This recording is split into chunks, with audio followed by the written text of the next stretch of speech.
c'est l'heure du gros sujet. Alors vous savez, de temps en temps, on a envie de faire un gros focus sur une news qui nous paraît importante de la semaine, et donc c'est pour ça qu'on n'en a pas parlé dans la section news. C'est qu'on voulait vous parler de cette fameuse annonce d'un nouveau film Le Seigneur des Anneaux, qui s'appellera La Traque de Gollum, et qui est prévu pour l'année 2026.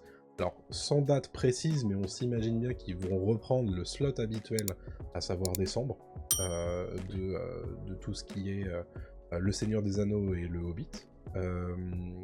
On sait que Peter Jackson va produire, que Andy Serkis revient évidemment dans le rôle de Sméagol Gollum, et il sera aussi réalisateur de ce long métrage. On va préciser que Andy Serkis a été réalisateur de la deuxième équipe sur la trilogie Seigneur des Anneaux, et a aussi réalisé des films depuis. Alors pas forcément les meilleurs films du monde, on est bien d'accord. Il a réalisé Venom 2, voilà. Ce qui est très compliqué. Ouais. Mais Très, c'est très un compliqué. réalisateur, malgré tout, donc qui sait manier une caméra, quoi qu'il arrive. Son livre de la jungle est pas mal quand même, excuse-moi je te coupe 2 Oui, secondes, mais c'est vrai que oui, dans le chat, j'étais son en livre train de la de jungle est chercher. bien, c'est vrai que son livre de la jungle est pas, est ok, ouais. Il est pas trop mal. Mais bon, oui, et d'ailleurs en parlant de jungle et tout, animaux, il est en train normalement de toujours bosser sur la ferme aux animaux. Ça fait un moment qu'il bosse dessus. Hein. Ouais, d'Orwell. Je vais me fact-checker vite fait, il a été réalisateur de la deuxième équipe sur la trilogie Le Hobbit, pas la trilogie Le Seigneur des Anneaux. My bad. Tout ça pour dire que donc il sait travailler avec une équipe et réaliser. Je vais préciser aussi que c'est pas le seul film Seigneur des Anneaux qui est dans les cartons. Alors on sait qu'il y a La Guerre des Rohirrim, un film d'animation qui sort là en décembre, mais en fait ils ont annoncé 2 films live action sur lesquels les cinéastes de la trilogie Seigneur des Anneaux, que sont Peter Jackson, Fran Walsh et Philippa Boyens, vont produire et seront, on va dire, impliqués à chaque étape de la production. Alors on ne sait pas quel est ce deuxième film et quel est son sujet, ni qui le réalisera, donc on imagine que c'est pour dans plus longtemps que ça.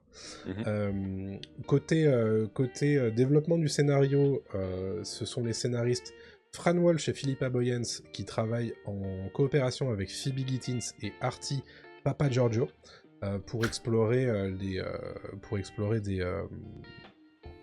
des intrigues en fait de tout ça. Et voilà ce qu'on sait. Je suis allé checker un petit peu. En Nouvelle-Zélande, on nous explique que les films Seigneur des Anneaux que Warner est en train de lancer vont avoir pour point central Wellington, comme point central de production, ce qui tend a priori à confirmer que ça va se tourner là-bas, en Nouvelle-Zélande, comme l'ont été les trilogies Seigneur des Anneaux et Le Hobbit, ce qui est plutôt cool, parce que ça aide le pays, et en plus, d'un point de vue visuel, c'est quand même assez marquant de tourner là-bas. Ce serait dommage d'avoir créé tout un système de cinéma en Nouvelle-Zélande pour pas l'utiliser. Exactement. Donc en gros, cette annonce, elle nous fait un petit peu l'effet de on réunit les Avengers du Seigneur des Anneaux et puis on y va, quoi.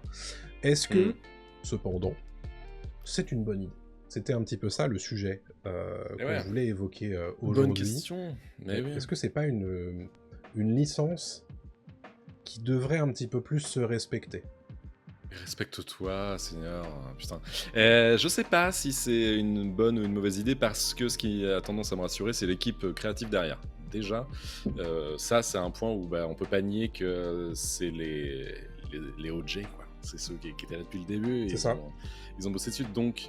Alors c'est sûr, c'est pas Peter Jackson derrière la caméra, mais il est à la prod, et il y a quand même Andy Serkis. Andy Serkis, certes, il fait de la daube quand il fait Venom 2, mais c'est quand même Andy Serkis, Planète des Singes, on en parlait juste avant. C'est Planète son des Singes, personnage en plus. Son perso quand même, Gollum, voilà, etc.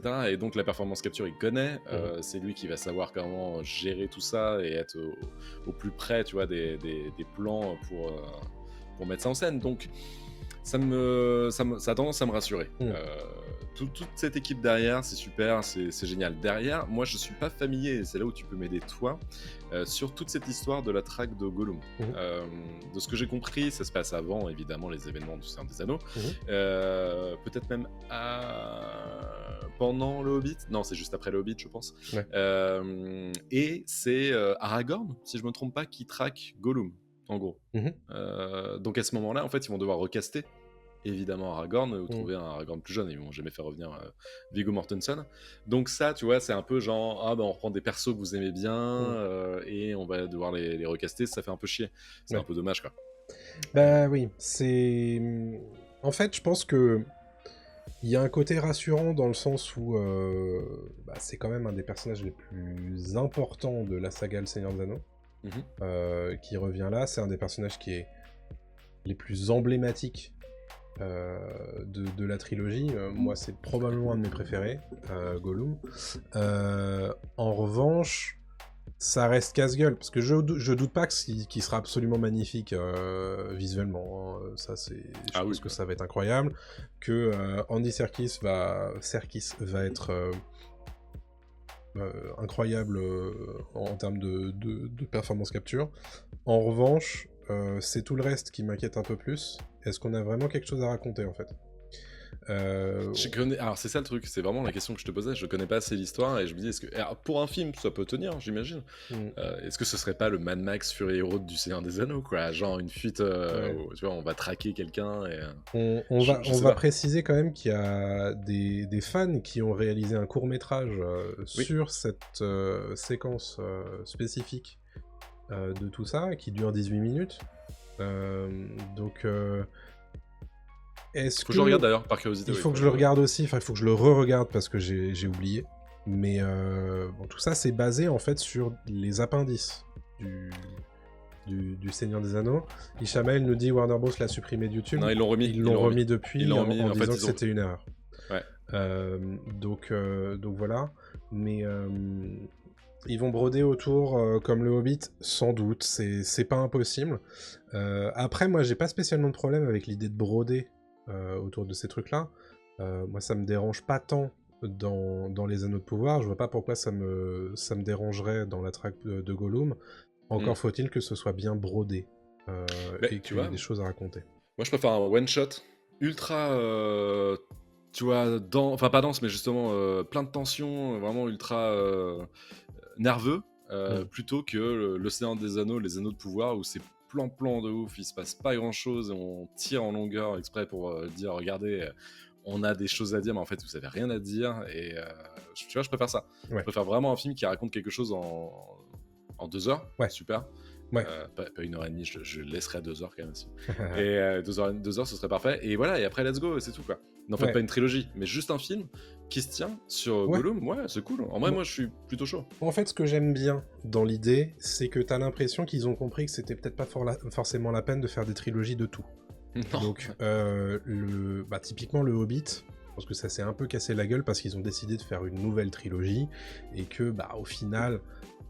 c'était sympathique visuellement, mais en termes de contenu, c'était... le premier, ça va encore, mais alors les 2 suivants...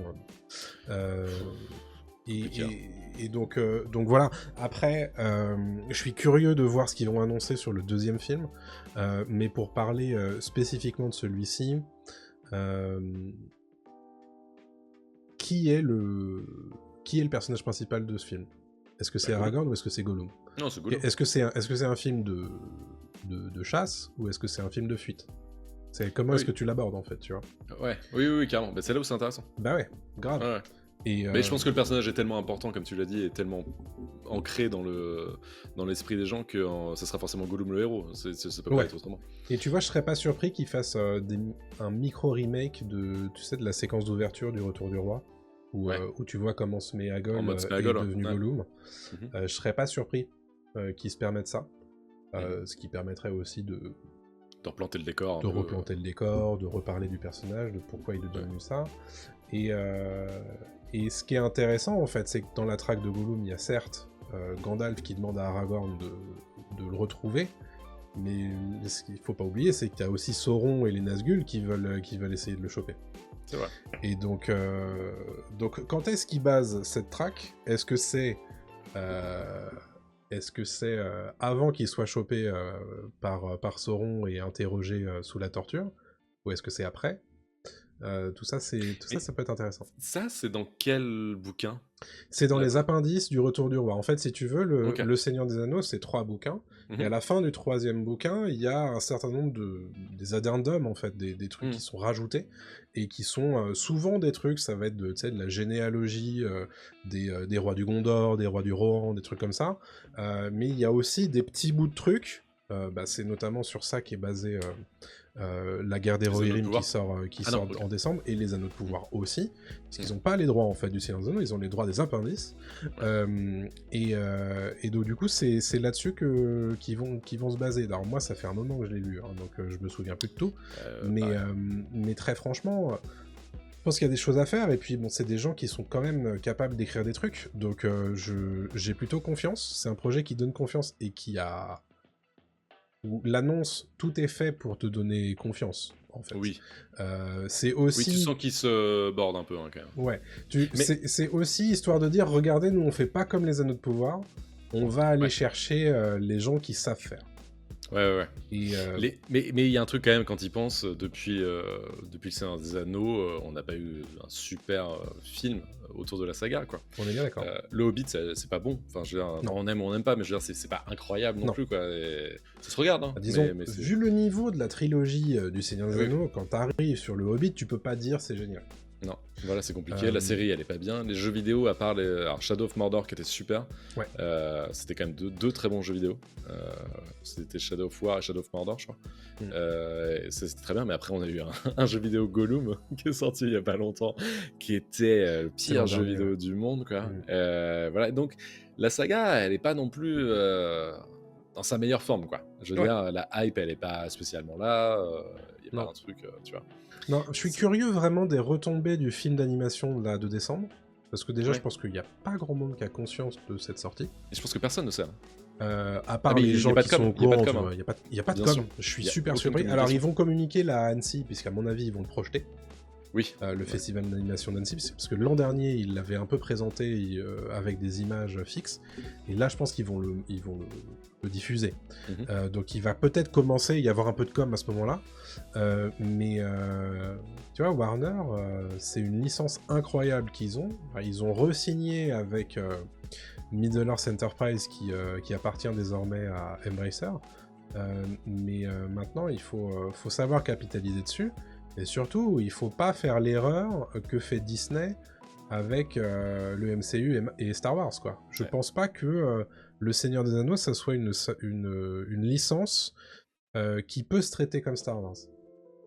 Bah, c'est très compliqué parce qu'en fait, déjà, tu peux pas développer l'univers. Enfin, si, tu peux développer l'univers d'une certaine manière, mais Star Wars, c'est très ouvert, quoi. Tu pourrais vraiment te faire plaisir sur plein de trucs. Le Seigneur des Anneaux, c'est vrai que c'est un poil plus compliqué, je pense, quoi. Mais les jeux vidéo ont su le faire, par exemple. Tu vois, Shadow of Mordor, c'est super pour ça, parce qu'en fait, ça part sur autre chose. Et c'est une très bonne histoire, et c'est très très bien, tu vois.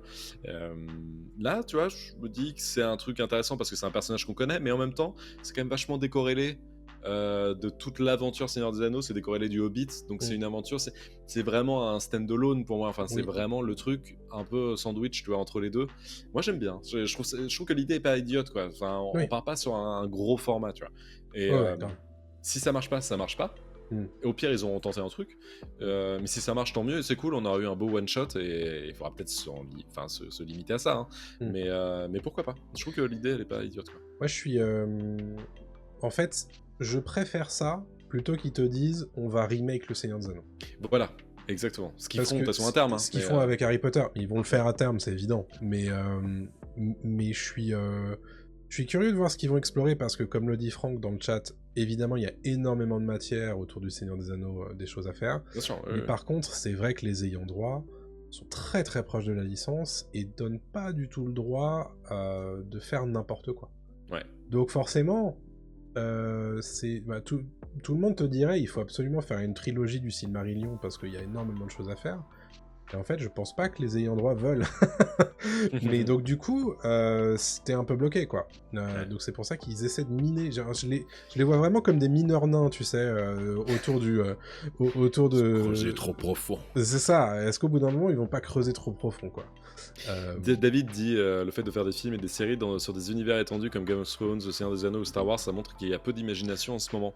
Je suis pas vraiment d'accord parce qu'en fait, c'est une question de gros sous en fait, c'est tout. C'est qu'ils ont besoin de tenir les droits tout le temps en fait. Et donc s'ils font pas des produits de consommation, techniquement en fait, ça leur appartiendra plus quoi. Donc c'est pour ça que Sony fait des daubes avec Morbius, avec Madame Web, etc. C'est juste pour tenir les droits de Spider-Man. C'est un exemple parmi tant d'autres quoi. Mais... Et puis quand tu achètes les droits à prix d'or, je me souviens plus combien c'était, on l'avait traité l'an dernier. Mon Dieu. Pour le Seigneur des Anneaux, mais c'était énorme. Et évidemment qu'il faut que tu l'exploites. Ah oui. Surtout quand t'es Warner et que t'as été aussi longtemps affilié avec cette licence-là. On rappelle quand même que Warner, il y a quelques mois, avait très envie de se faire racheter.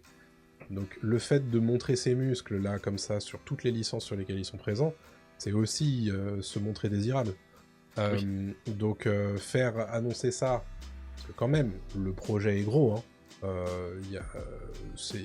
T'as quand même des cadors qui reviennent, t'as quand même un sujet qui est potentiellement intéressant, tu montres tous les signes pour faire en sorte que ce soit des gros projets de 2026. Oui. Je pense que oui, ils n'ont pas spécialement le droit de se rater. Maintenant, est-ce que fin 2026, c'est pas déjà un peu tôt en fait pour sortir un projet comme ça? Ça dépend, je te dis, si c'est un truc un peu resserré, un peu nerveux, un peu tout ça. Je sais pas pourquoi j'ai ce terme qui me revient en tête, parce qu'en fait, j'aime beaucoup ce côté peu de personnages. Encore une fois, j'ai pas lu, hein, mais j'imagine, je le vois comme ça, je le visualise comme ça, quoi. Peu de persos, un truc un peu sombre, un peu violent, un peu gris, un peu dark, tu vois. Je me dis, bon, ça peut sortir assez vite, faut pas non plus déconner, quoi. Et nous avons la technologie, tu vois, donc ils peuvent sortir ça, je pense, assez rapidement, quoi. Mais on en reparlera évidemment dans l'émission d'ici quelques temps. Bon, pas tout de suite, parce que là, c'était juste surtout qu'on va avoir des news de casting, un de ces quatre. Ouais, voilà. Déjà, on sait que c'est Gollum, c'est Andy Serkis, mais pour Aragorn, je suis curieux de savoir. Il nous faut un Aragorn. Est-ce qu'il nous faut Gandalf aussi? Oui, il y a Gandalf aussi. Ouais. Et est-ce que Ian McKellen a envie? Je pense pas. Du coup, ça veut dire qu'il faut un gros chèque aussi. Je sais pas. Tu vois, c'est pas impossible, hein. Mais Ian McKellen, quand même, il disait pendant le Hobbit qu'il chialait parce qu'il tournait que sur des fonds verts et ça commençait un peu à le saouler, donc je suis pas sûr qu'il ait envie de revenir. Si c'est sur des fonds verts, hein. Bien sûr. Donc, écoutez, voilà, c'était la grosse news de cette semaine. On voulait vous en parler, recueillir un petit peu vos sentiments. Donc, voilà, partout où vous êtes, les commentaires, bien sûr, pour nous dire ce que vous en pensez. Est-ce que c'est une bonne idée? Est-ce que c'est une mauvaise idée? Est-ce que pour l'instant, vous êtes hypé ou pas? Ou est-ce que vous êtes égal? On attend évidemment vos points de vue à ce sujet.